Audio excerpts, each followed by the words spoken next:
So here I am starting my third ever vlog in Israel. Yep, that's right. I've come to Israel for the third time, 3 years in a row actually. This is my second time with Revelation TV, which I'm very excited about. But I'm being a proper tourist today because look, I've got my Israel top on.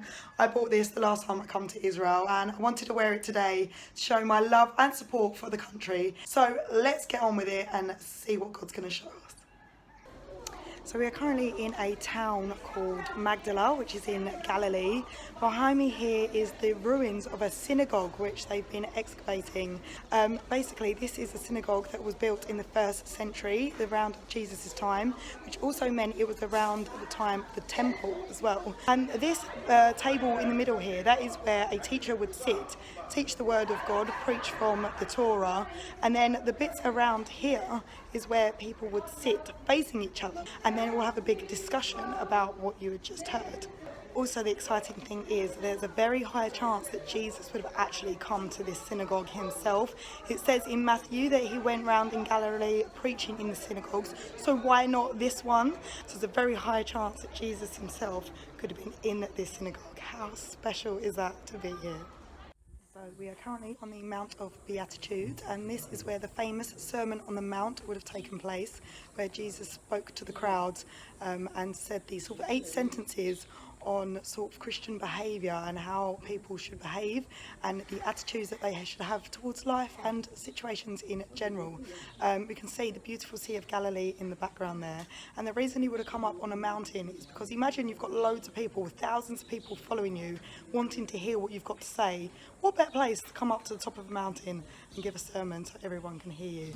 Blessed are the poor in spirit, for theirs is the kingdom of heaven. Blessed are they who mourn, for they will be comforted. Blessed are the meek, for they will inherit the land. Blessed are they who hunger and thirst for righteousness, for they will be satisfied. Blessed are the merciful, for they will be shown mercy. Blessed are the clean of heart, for they will see God. Blessed are the peacemakers, for they will be called children of God. Blessed are they who are persecuted for the sake of righteousness, for theirs is the kingdom of heaven. This is the shore of the Sea of Galilee, and what happened here was when Jesus was resurrected, he stood on the shore because his disciples were out on a boat fishing. That was the custom of the day, that's what they did to get their food, but Jesus said to them to cast their net over to the other side because they wasn't getting any fish, and when they did, they got loads of fish. And this is also where Jesus said to Peter that he'd become shepherd of his flock, of his people, and gain followers into the faith, because he asked Peter 3 times, do you love me? And Peter was like, of course I love you, Lord. But he asked 3 times because, of course, when Jesus got arrested, Peter denied knowing Jesus 3 times. So Jesus asked 3 times, do you love me, to reconcile that. So now we are in the old city of Jerusalem. We entered through the Lion Gate, but behind us are some ritual baths that they would have used to bring their sacrifices to. So they would bring a sheep to sacrifice in the temple, and they would clean them in these baths before taking them to the temple to sacrifice them to God. But it is special because Jesus did a miracle here. There was a crippled man that was laying in the corridors wanting to get into the bath to be healed, and every time he tried to get into the bath, someone else would get in his way or no one would help him in. So when Jesus came, he saw the crippled man and he said to him, do you want to be well? Do you want to be healed? And Jesus just said to him, get up and walk. And he did. So this place is, Jesus has been here and he performed a miracle here. So we are at one of the most holiest sites in Israel. We are by the Western Wall, which is just behind us. And I'm joined by Tanya, who has agreed to be part of my vlog, because this is your second time in Israel? Yes, it is, Nikki, and second with Revelation TV. So I just wanted to have a chat with her, see what she's enjoyed so far. So how's the tour been for you so far? It's just so meaningful, it's powerful. My last trip was quite emotional, so I wanted to come back again and just revisit everything and just enjoy it and just get what I could, as much as I could out of it, really. Yeah. And we've been to Nazareth. Today's our first day in Jerusalem. Yeah. What have you enjoyed so far about the trip the most? I love Galilee. It's very special. The boat ride, going to Peter's house, looking at Magdala, especially.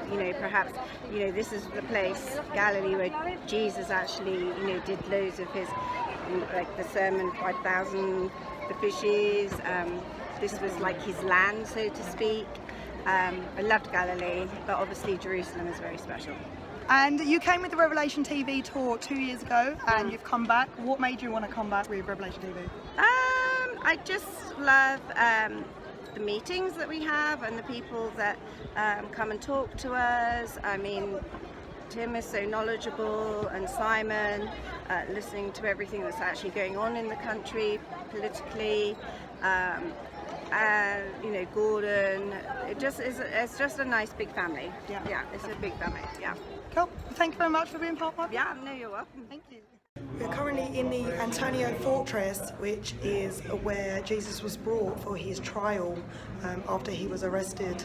And this room is similar to one of the rooms where he would have been beaten and been mocked and been whipped. And this is actually the road where Jesus would have started walking with his cross up to Golgotha, where he was crucified. And our tour guide just told us that the road is very steep downwards and upwards. It's a hilly city, so it wouldn't have just been a straight path. So it would have been really difficult to carry a big crossbeam just on a straight path if you were healthy, let alone after you've just been whipped and beaten. He would have been weak and in lots of pain, and he would have had to carry his heavy cross up and down some slopes. It's really, really touching and emotional to be in here actually. And as I say, this is the road where he would have started his terrible journey to the cross.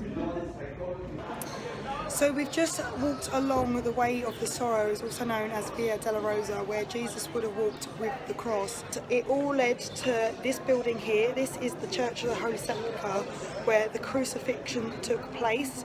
And also in the entrance of the church, there is a rock where they believe that his body was laid once he was taken down from the cross and prepared for his burial. I'm in the old city of Jaffa, and in the background is absolutely beautiful. You can see Tel Aviv, which is a very modern city for Israel. It was built in 1909. Tel Aviv means a mix of the old and new city. Tel Aviv is built right next to Jaffa, which in itself has the old city and the new city. And it's also where the story of Jonah took place, where God wanted to send him to Nineveh to deliver God's people, but Jonah had other plans. He wanted to get on a boat and go to Tarshish, but in the end he ended up in the belly of a whale. God of course did get him out, and he went to Nineveh and did God's work, but old Jaffa is where that story took place. So this is the third time me and Mum have come to Israel, and the first time we come we were drawn because Mum really wanted to come to the Holy Land, and now this is the third time we are here. How does that make you feel? Well, I thank God that for his favour for bringing me here 3 times now with my daughter to show her God's faithfulness to the Jewish people. And every year we say, next year in Jerusalem. So I can't wait to return in 2020. And I thank the Church Without Walls family for your teaching and encouragement, and a special thanks to Laura for leading worship on bus 3, and Elena for such a special anointing at her singing at the Valley of the Communities. It's really been really special. A lot of people say they leave their heart here once they've been once, but how do you feel about the Jews now the third time? Your passion has just grown. Well, yeah, I just think they're special in God's eyes, and as followers of Jesus we need to show them how much they're loved. Amen.